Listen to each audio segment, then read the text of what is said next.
tatay, solo-solo talaga. Talagang, yung mga ganyan tao talaga.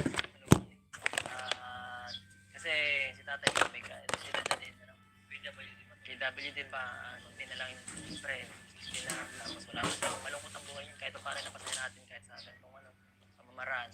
Shoutout siyempre sa mga tumutulong, kay Kuya Olives na hindi namimili ng tinutulong.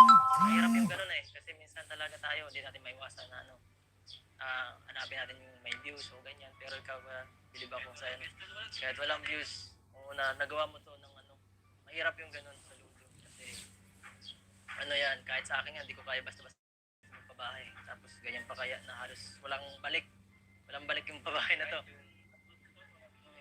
Kaya nga ako nagulat sa'yo, ay paano nila nag-iwan sa Olives to, yung views niya halos